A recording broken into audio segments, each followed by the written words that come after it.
just last month, I was able to make my old corporate sales job yearly salary in a single month. And I'm going to talk you through exactly how the hell I was able to do that and the exact opportunity that allowed me to do so also. So you can basically just copy me and do the exact same. So I think it probably makes best sense to start back when I first started working my corporate sales job. So I was just about 18 years old. I was working up in London for the UK's leading commercial office fit out company. So long story short, companies like Google, Apple, Facebook, Microsoft, HubSpot, Salesforce, companies with a headcount anywhere between 100 to 1,000, whenever they're looking to move office, and it may be 10,000 square foot office, 50,000 square foot office, our company pitched the project to essentially fit out the offices. So the good thing about that role that I started working when I was 18 years old was the people that I was cold calling, because I started out as a lead generator. So I was cold calling, making 300 to 350 dials per day, but I wasn't just making them to anyone. Because you've got to imagine, when a company is moving office, the only person that makes the decision is the CEO, the CFO, or the COO. So it's always the C-suite team, or the MD, managing director. So at 18 years old, I had to basically cold call the most senior people in companies. Now, you can probably imagine how that went down, especially in the beginning. I think it gets you very good at sales. It gives you a reality check, because I remember when I first started working that job, I was so excited, I was so happy, because look, I played football from 8 to 18 years old at quite a high level, and the same with athletics. So it's very sporty, very competitive, quite an obsessive personality, very results driven, performance driven, always have been, always will be. Like, I'm very numbers and data oriented. I'd used to track all of my goals that I used to score, whether it be, academy, county, Sunday league. I'd track everything. Same with athletics, all of my times. So getting into sales was probably the best thing for me. It just made a lot of sense. My dad was always in sales, so it made sense for someone like me to get into sales. So when I first got into it, I was very excited. I was up in London. I was wearing the suit. I was working in a great office in London. All of my mates were in university, and it was really, really good. And it started off great. I remember my first week, it was a bit weird cold calling people. It's a bit of a weird thing. But after a while, I started to really enjoy it. I started to love it. I became obsessed, and I remember very clearly when I first started that role, I actually said to the guy who hired me, he was the director, I was like, what's the quickest someone's gone from a lead generator, where I was starting out, to a strike caller? And a strike caller, they sat at the back of the office, they had their own table, and they would close the appointments. So I'd find them, we'd have 10 lead generators, and we'd have 6 strike callers, and they'd close the appointments. And I found out they were making, 80 to 150k a year, which, at the time I was like, wow, that's where I want to be. And he said the quickest someone has ever done it is 3 months. And the guy was actually still working in the company. He was the top strike caller that did it in the quickest time. And I remember being relentless and going all in, and every single day, even my parents would say, I'd come home and all I'd speak about was work. I'd be so excited, so happy. I'd be like, I closed this deal, I spoke to this person, I handled this objection. I was obsessed, and I loved it, and it was great. And long story short, within 3 weeks, I was promoted to a strike caller, the quickest it was ever done in company history. And then sort of fast forward to my first full year as a strike caller, I closed 1.8 million gross profit in a single year, which was, again, broke the record in terms of the most closed in a single first year for someone being a strike caller. So I loved it. It was great. I was making, quote unquote, great money. I was just about 19 years old at that time, and, earning a lot more than my mates, and, working this job in London, and it was good. And everyone was like, Connor, you're doing well. And you bump into your family and they're like, well done. Connor's got this new job and all this crap and he's doing well. And it was great for a while. I really, really loved it. Going out, meeting clients, going to lovely restaurants, all of this sort of stuff at 19 years old, making sort of 4, 5, 6,000 a month sometimes with commissions landing. It was great after tax. But I remember clearly they got to a point where something almost switched with me.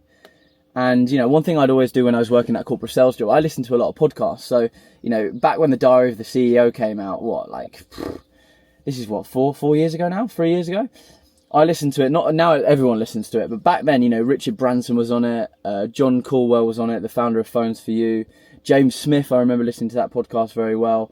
Nick Jenkins, the founder of Moonpig.com. All of these people that huge entrepreneurs, they've sold these massive businesses, great stories to tell. And I'd watched their podcasts. I remember clearly, and it was almost like I would listen to all of these things, and I had very big goals and ambitions for myself, you know, of setting up my own company and setting up my own office and you know, doing all these things and, you know, making all of this money and selling companies and exiting and all these things, because I'd listen to so many podcasts and books, and, you know, I'd just be obsessed 24/7 with knowledge and people that are, you know, so successful. Like, that's all I would listen to 24/7, even in the gym.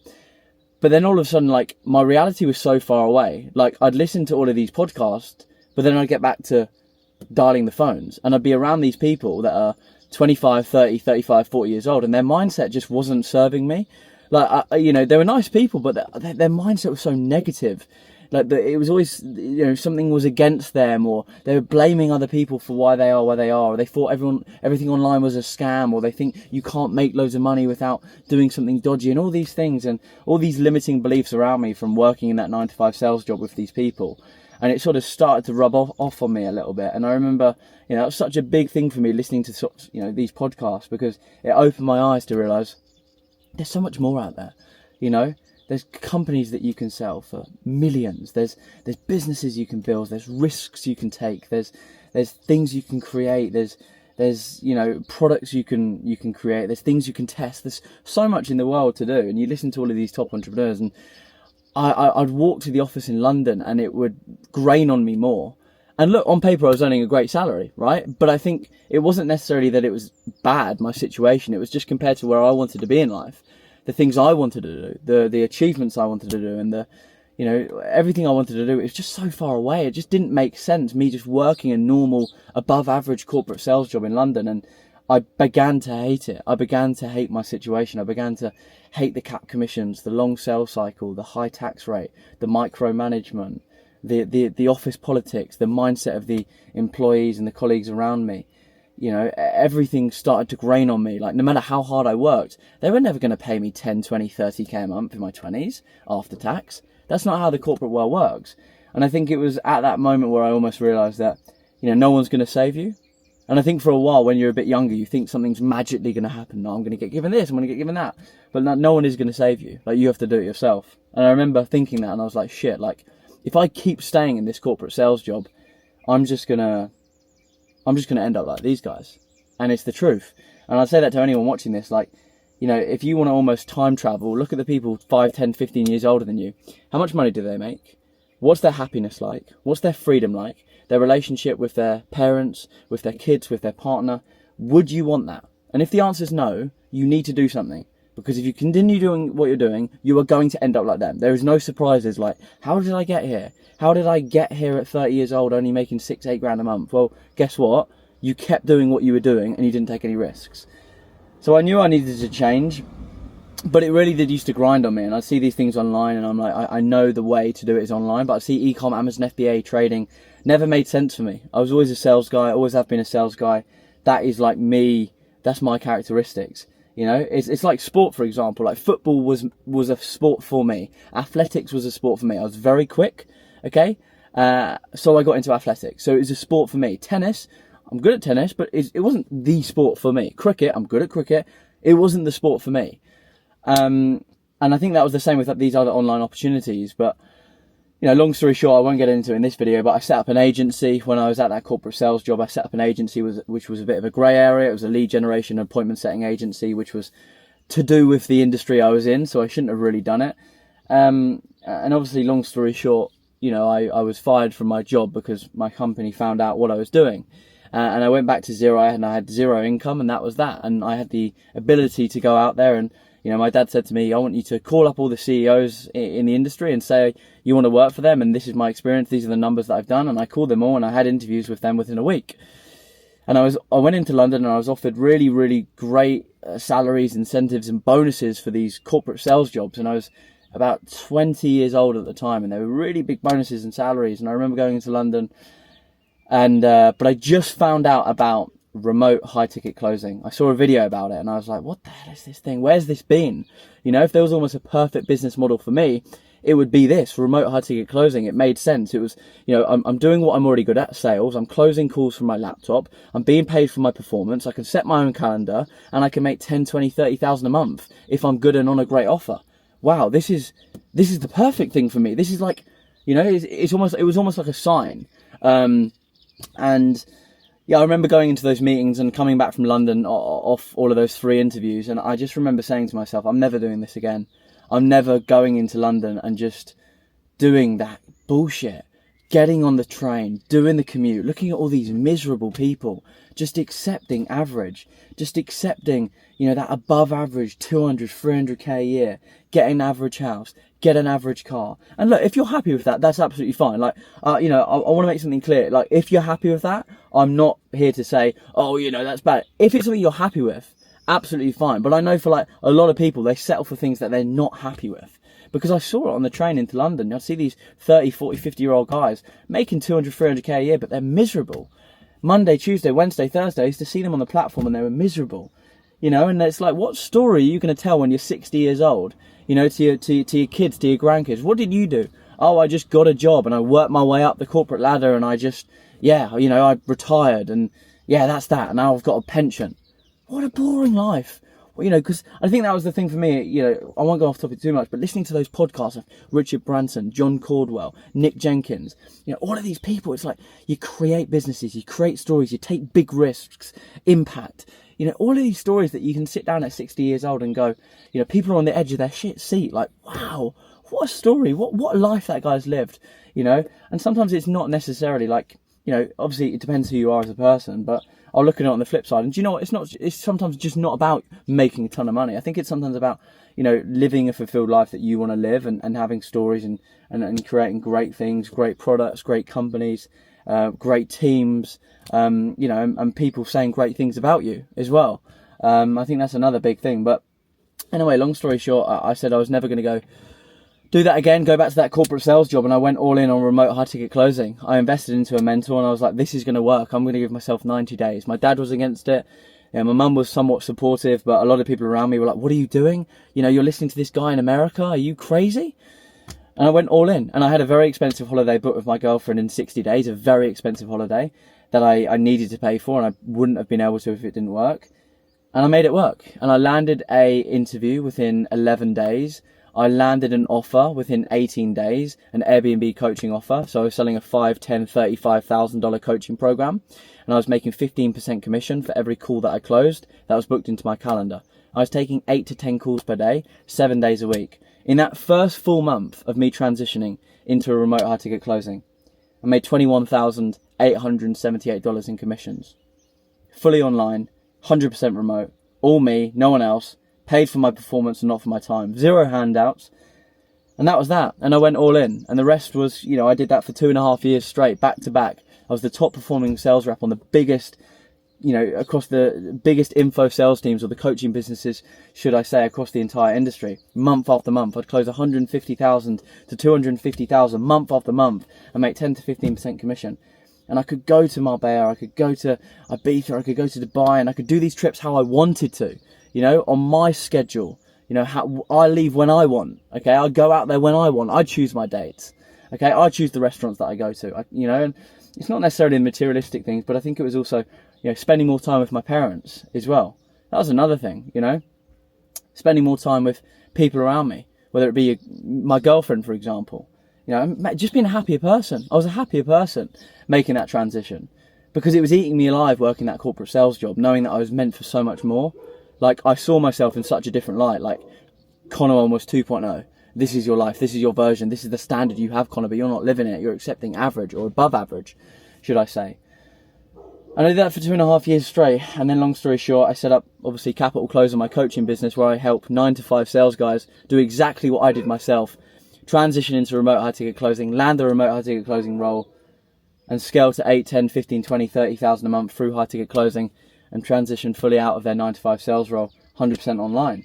And also then set up a sales agency where I work with online education companies in the industry or coaching businesses, and I take over their entire sales process, hire, train and manage their sales teams.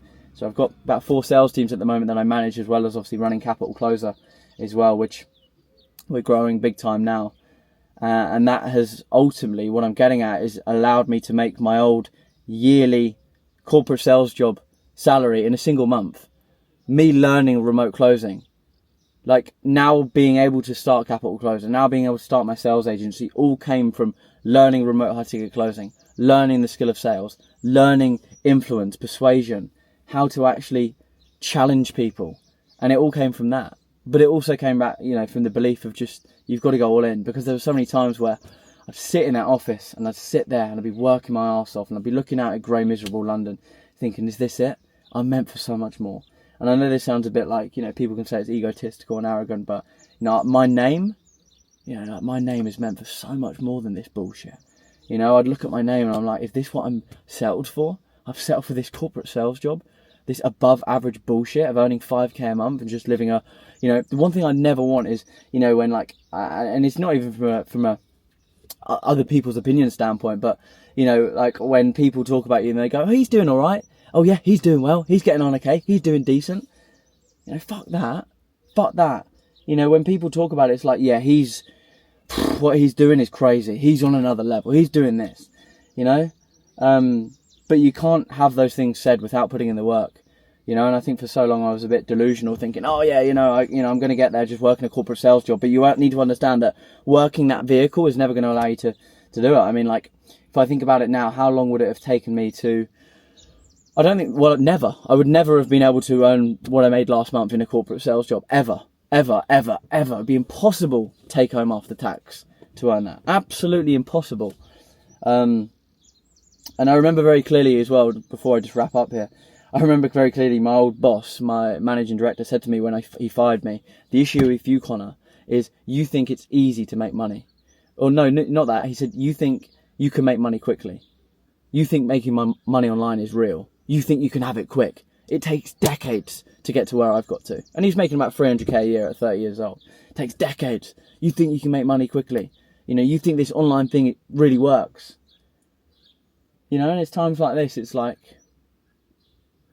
well, who's right now? Who's right now? Your limiting beliefs. And I would be surrounded by those limiting beliefs of those people. Online's not real, you can't do this. Okay, you keep working your corporate sales job with your suit on, sweating in 22 degrees, having 25 days of holiday, having an extremely high tax rate, being micromanaged and being told what to do at 40 years old. You keep doing that, okay? And that's just the truth. And I'm making this video more or less, guys, to go, it's so possible to do, but you have to choose the right vehicle. And when I saw high ticket closing, I knew that was the vehicle that was going to get me there. Don't be delusional and don't complain about your life and the things that you have when you're continuously doing the same thing looking for a different outcome. Like, again, as I said, nothing changes and nothing changes. So to make sure that, at the end of the day, you never stop, because your 20s, you can't get your 20s back. It's very different to being able to have the freedom in your 20s than your 30s. So go all in and don't stop. But that was pretty much how I was able to do my old corporate sales job yearly salary in a single month.